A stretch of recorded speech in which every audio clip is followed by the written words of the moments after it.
samasta sukino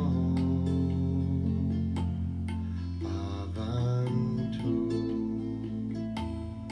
loka samasta sukino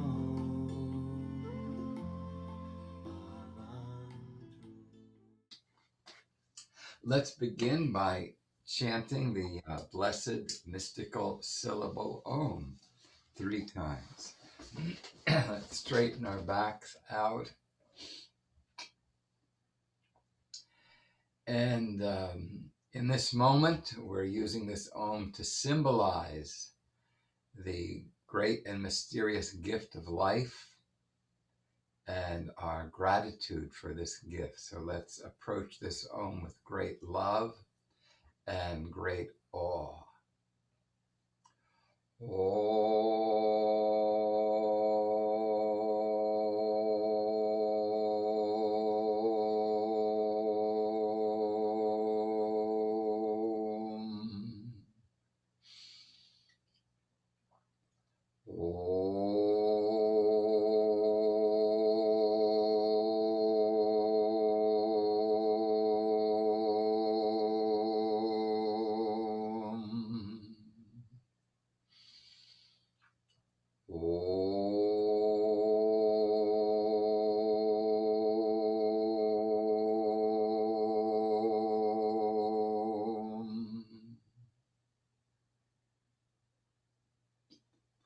Shanti, Shanti, Shanti.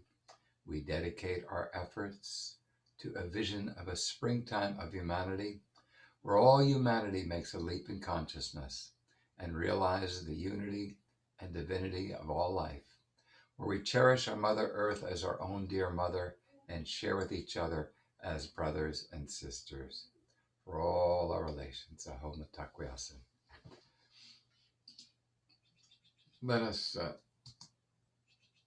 chant together the invocation of the universal life. Together, I am that without boundaries, limitation, or separation. I am a universal life of indescribable energy and unlimited consciousness. The stars and the planets are the cells of my body. I am filled with indescribable energy and unlimited consciousness. I am willing energy from that I am, Mahavishnu, the Great Spirit, Narayana, the soul of the universe, Maha Saraswati, goddess of wisdom, to manifest radiant health, perfect health, divine health, to manifest deep inner peace, equanimity, serenity, to manifest self-realization, illumination, liberation.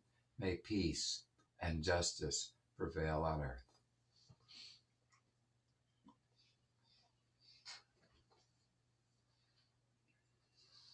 We focus on the first of our mantras in our satsang and mantra yoga this morning.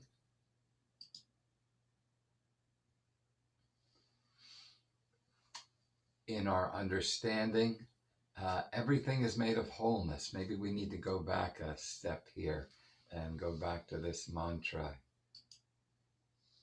Yes, okay. In our understanding, everything is made of wholeness, that our Mother, Father, Creator, in her infinite wisdom and infinite love, gave herself totally and profoundly to this creation. So you are not merely a wave in this mighty ocean, you are the mighty ocean in the wave, that all the forces, all the qualities, all the powers, all the gifts of life are here in this drop of ocean, in this drop in the ocean of life that you are.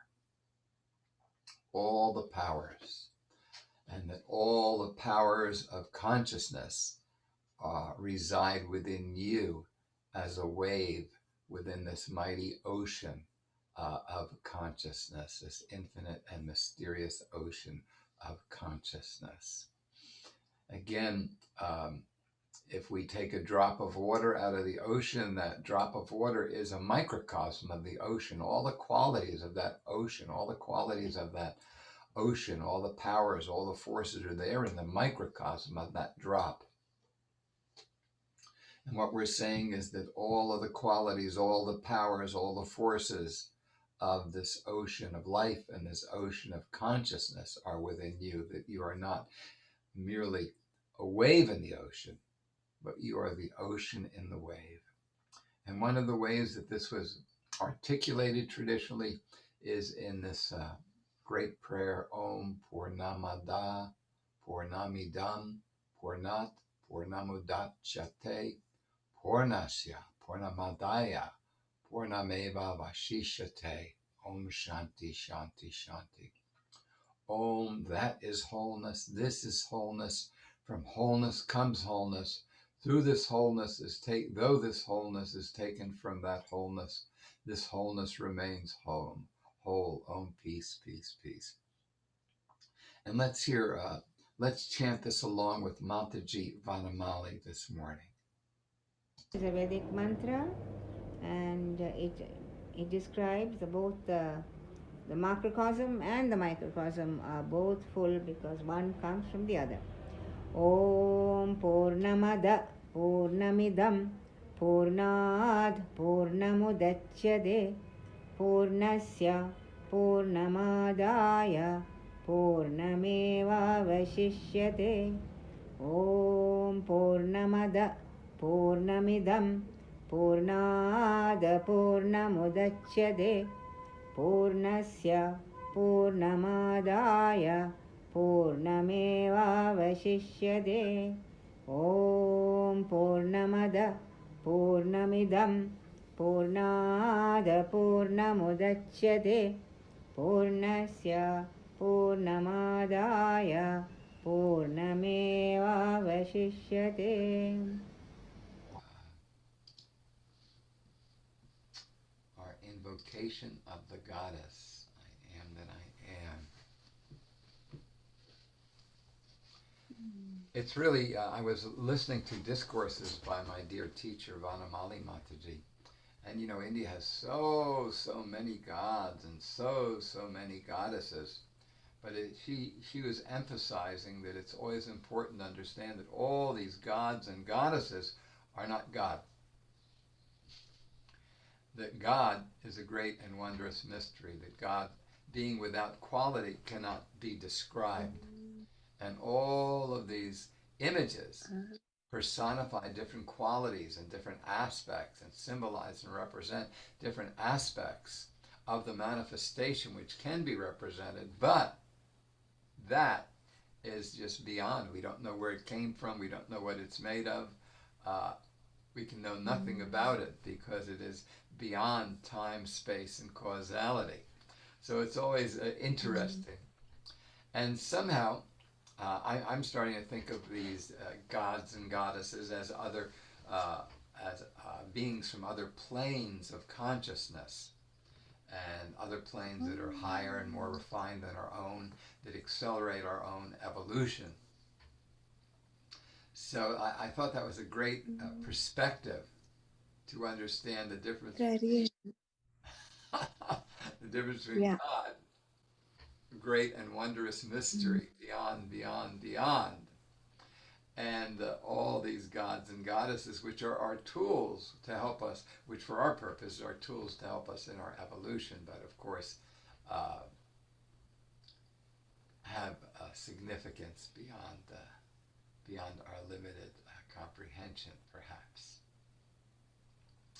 So here we're dealing with the iconography, which personifies the Shakti, the feminine aspect, the power of creation. And the root of that power is music, because the world is sung into being. And the way that we embody this power is in our own voice. Our voice is a microcosm of the holy word, the primordial act of creation. And that our voice is an interdimensional portal, that whenever we raise our heart in song and raise our voice in song, we expand our consciousness and enter into a higher dimension and open this interdimensional portal to more refined, finer forces of higher intelligence, and we can consciously accelerate our evolution. So here we're using the Bija mantras. And again, these are not mantras that have a literal meaning. These are powers. These are keys. These are phonemes that resonate with forces of the universe and entrain with forces of the universe to, again, open us to other dimensions of consciousness, other aspects of our own inherent intelligence. Because, again, everything is made of mystery, ultimately. Everything is made of wholeness. So there are ways of tapping our inherent divine wholeness, and these mantras are a way of doing that. So our mantra is Om, and whenever we chant the mystical syllable Om, it expands our consciousness. And Om is a doorway to the mystery herself. Aim is a Shakti, the manifest aspect of Om. Shreem is the presence of the goddess, the blessings, the grace of the goddess, all her fecundity and beauty and power. Harim is tapas, is passion, desire, intention. It empowers these forces. Saraswati, we're told, means essence of self, the essence of our own divinity, the divine codex that is carried on the breath, the divine gift that is carried on the breath that manifests as life itself and as your life and my life itself. Devi, a being of consciousness, and Namaha is almost to surrender, to say, none of this is mine, none of this is mine, not even me, none of this is mine, that all of this is. So let's chant the mystical Saraswati invocation, cultivating our relationship to our inherent nature as divine creative intelligence.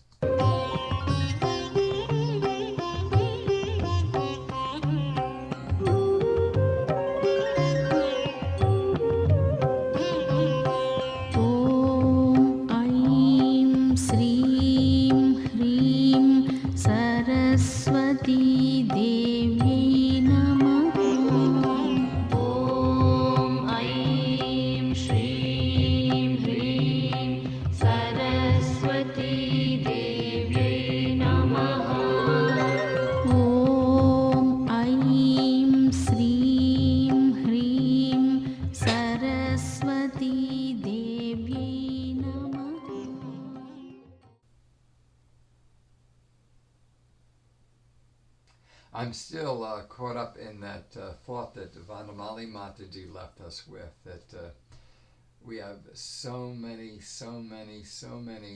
gods and goddesses, so many images, so many qualities, and yet none of them are God. And God itself, herself, himself, itself, thyself, is beyond any description and beyond any comprehension of its cause, where that came from. We have just we can just know nothing of God, and yet the root insight of the wisdom of India is that all we ever know is God.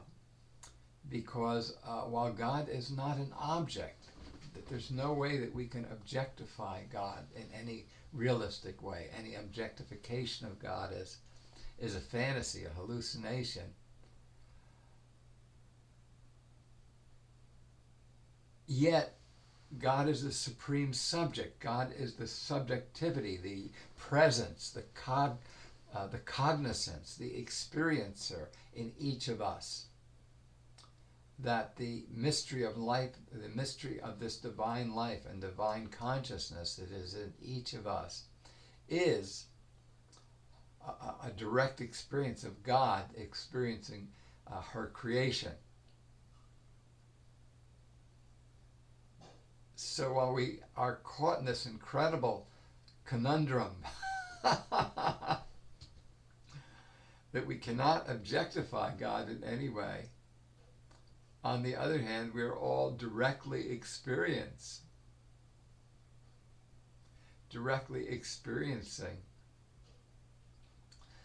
or it is directly experiencing us. Yes, it is directly experiencing us, but in any case, it's like some kind of squirrel chasing its tail, that we have been chasing this tail, and all the time the tail has been chasing us. I wonder if we stop chasing, what'll happen. One of my primary teachers was a sage by the name of Papaji. And his total spiritual instruction, his method was to do absolutely nothing. That by doing absolutely nothing. And he would give people, he had this ability to project his consciousness into your consciousness and give you a direct experience to stop your mind, to stop everything, so that you would have a satori experience, a direct experience of the absolute. And we used to have a few hundred of us hanging out around him, and we would be in ecstasy getting a contact high from these people who he would be directing. And a couple of times I tried to, and when I first met him, there were only 15 or 20 of us hanging out with him in his kitchen. And he tried, and I did polarity on him, so he really liked me for that, because I said I was like his old wrestling coach, that I really worked him really hard and brought life back into his legs. And he did his best, to...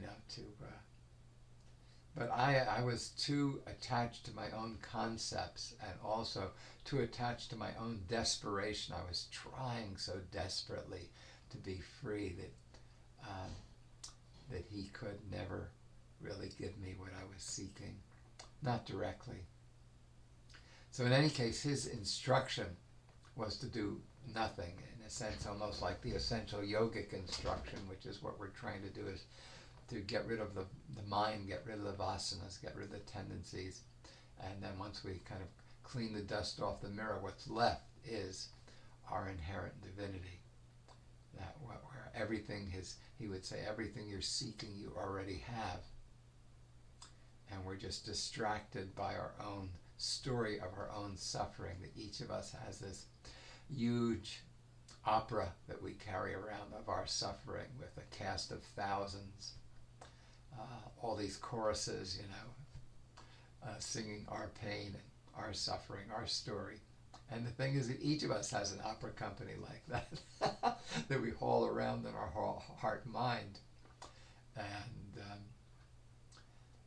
so are we willing to give up our opera company and the tragic story of our lives and our suffering and our pain to the realization that everybody has a story of their travail?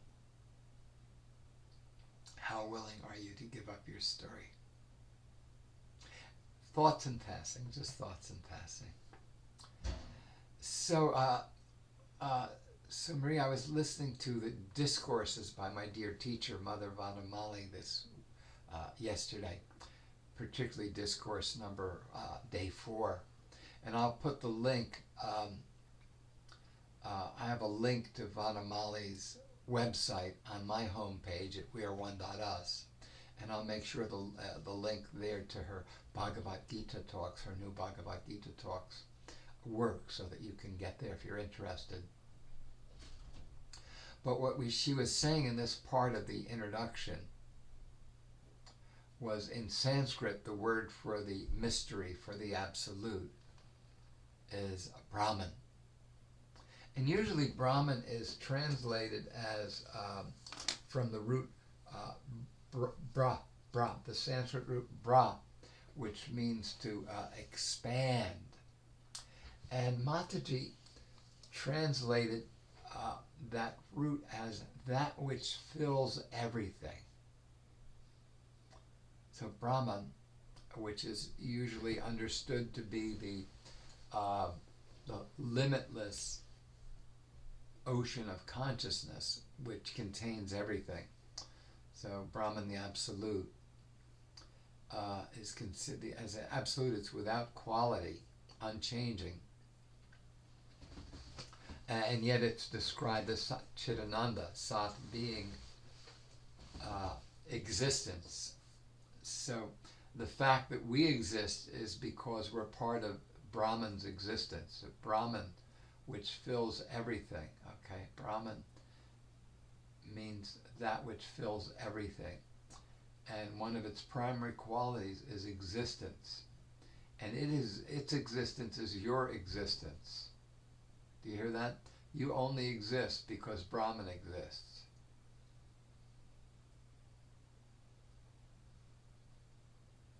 So, because that, okay, we'll call Brahman that, that is the ground of all existence, and its existence is the container for all existence, including your existence. So there's a part of you that's one with Brahman. Absolutely identical with Brahman as existence. So Brahman is usually described as being, existence, consciousness, which is we're saying there is a presence in you, a cognizance in you, a lucidity in you, that you're different from a piece of iron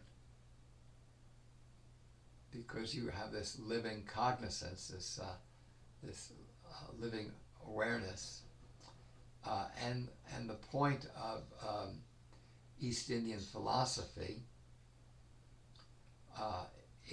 though there are many traditions of East Indian philosophy, the dominant one today, one of the dominant ones today, is Vedanta. And Ved is usually translated as to know, but Ved and Vedanta is usually translated as a body of knowledge or wisdom. But Ved means to realize, to see, to comprehend, I got it, that aha. And the Vedas are a body of realization, not merely a body of information or a body of knowledge, but a body of sacred revelation. And if you read them, you say, oh yes, okay. So the Vedas are not merely a body of wisdom or knowledge like an encyclopedia or a Wikipedia. The Vedas are a body of ecstatic realization. And Vedanta means the end of the Vedas, or in this case, the culmination of realization. And the culmination of realization is our capacity to realize our inherent divinity. Now, we've said that God is without any description. That because God is the absolute, it's beyond quality, beyond time, space, causality, that God cannot be objectified in any way. And yet, Advaita reveals, Vedanta reveals. So the major theme of Vedanta is the school of Advaita. And Advaita means not two. And it's a radical thesis of oneness. Advaita means non-duality. And Advaita argues and avers, Advaita reveals that there's absolutely no difference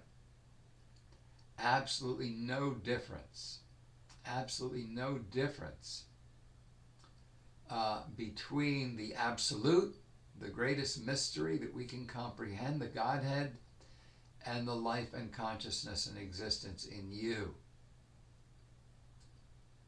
that again, in our understanding, to be conscious is to be alive. To be alive and conscious is to exist. And your existence as living consciousness is one. It's the same existence in all of us, the same life and the same consciousness in all of us.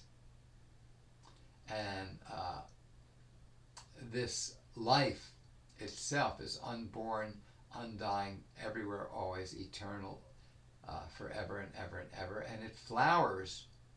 It flowers through each of us. That each of us is the flowering of this tree of eternal life, the flowering of this mystery of eternal life. So so even though this God that we're interested in is beyond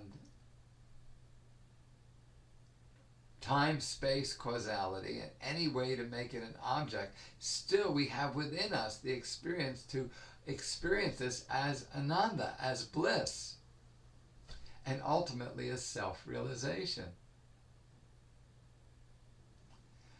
One of the things we have to notice through life is it is ecstatic to be alive. That it's just really, really amazing to breathe, to see, to touch, to feel, to grow, to love, to cry. In Hinduism, Lord Shiva is the personification of the forces of tamas guna, and tamas guna rules the crystallization of consciousness into form. That Shiva Parvati rules embodiment and the experience of being in a body. And the word Shiva means auspicious. And it's describing this ananda, this inherent bliss of being in a body, of tasting, of the sweetness of life. And just of every minute of being able to see this beautiful creation. And again, if you're involved with any kind of natural process, if you're looking out the window at the trees, the sun, the sky, if you're walking in the woods, if you're growing a soybean, if you have a kitten, a puppy, a child, if you're learning something new, there is an ecstasy in being close to life, being close to growth, being close to nature. Do you hear that? You may not get it, you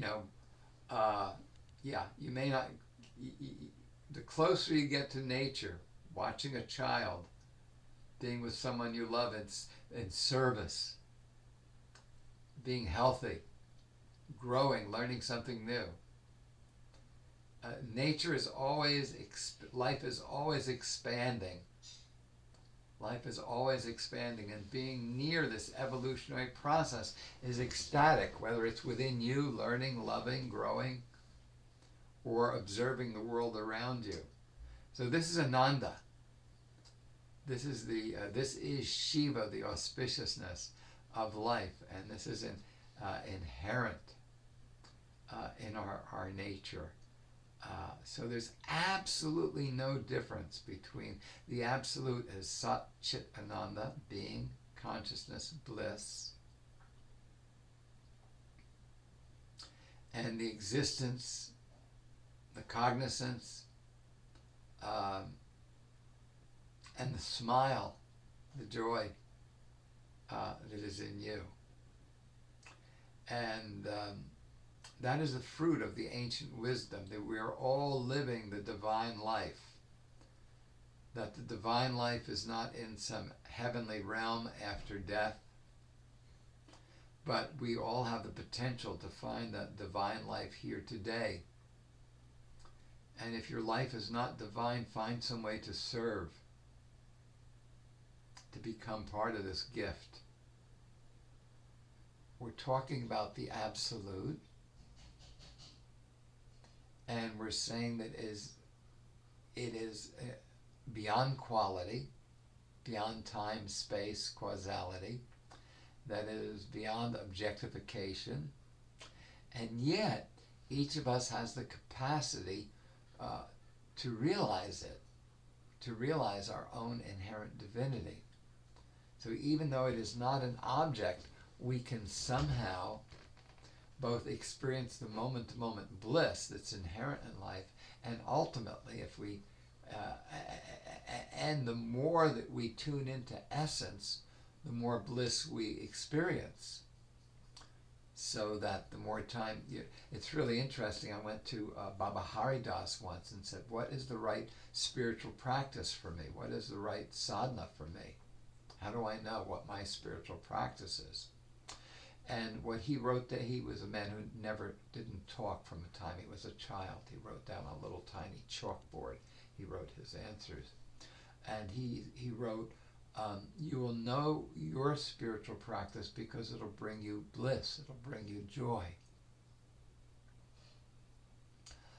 So we're constantly in the presence of this bliss, and we are always free to choose to cultivate more of this bliss by focusing on essence, by focusing on spirit, by focusing on mystery, by focusing on health that it attunes us into. There is a science of bliss called yoga.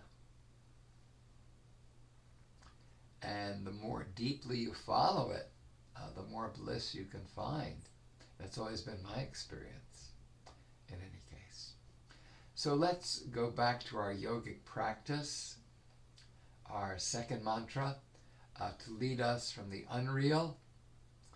And again, in this understanding, anything that's transitory in time and space is unreal. That the only thing that's real in this whole creation is you, yourself, which is unborn, undying, everywhere, always. This divine consciousness, this Sat Chidananda, this being consciousness bliss, which is your own inherent self. Gayatri is the personification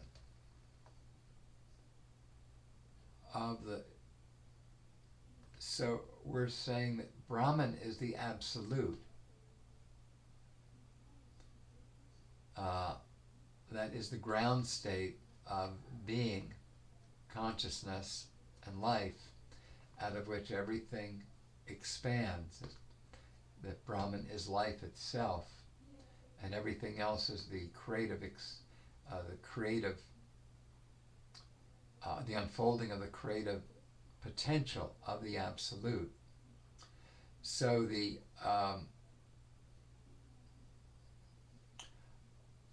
creative potential of the mystery is described as Brahma, and again from that same root, Bri, to expand, to fill everything. So Brahma isn't ever, and again, ha from the root to breathe. So Brahma is an ever-expanding breath. And in my understanding, the universe is a single living conscious being, and everything that moves is the life breath of a living universe. And in exactly the same way that this breath of life is able to vibrate through sympathetic vibration down to every atom and molecule and cell of your body to give it life. Brahma is a breath of life, a life-giving breath that vitiates, it gives life to this whole living universe where everything that vibrates, everything that lives, everything that moves is this breath of life. That this breath of life doesn't begin right here and just go to there. That this breath in you is the life breath of a living universe on its journey from the source and back to the source, that you are just a part of this incredible life.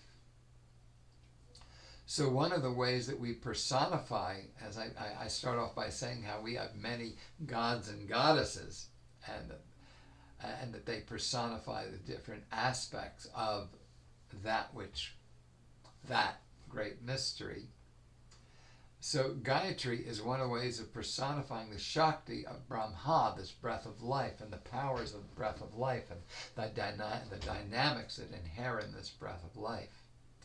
That her so Gayatri means a song or meter, and describes the foundation of vibration. And not merely vibration, but all vibration is a vibration of intelligence. That all vibration is profoundly organized. That everything that exists is a feedback loop that is self-correcting. That an atom, a molecule, a cell, everything's a field that is in a state of dynamic equilibrium, and that is a cybernetic mechanism.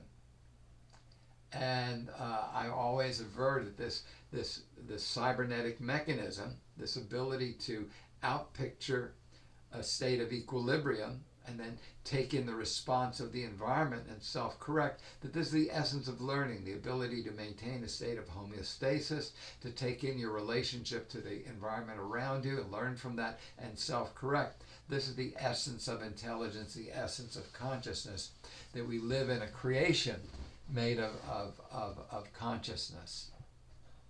There's nothing terribly mystical about consciousness. Everything exists is this feedback loop. So Gayatri, which means song, is describing this vibrational universe and how all vibration is so profoundly harmonious. That every atom is only what it is because of its atomic weight. Every molecule, every cell is only what it is because it's able to self-create from its codex, from its logos, from its knowledge, from its DNA, so to speak.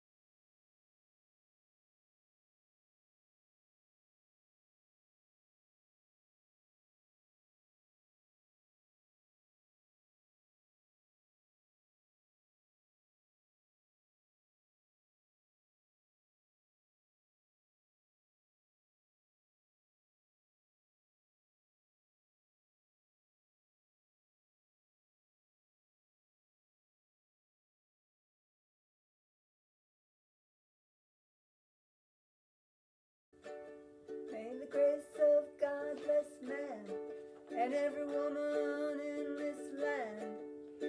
Stay strong, keep your faith alive. Whatever comes between us, the darkness won't defeat us. Stay strong, keep your faith alive. Some say the end is a-coming, said our souls are running, but I say stay strong, keep your faith alive.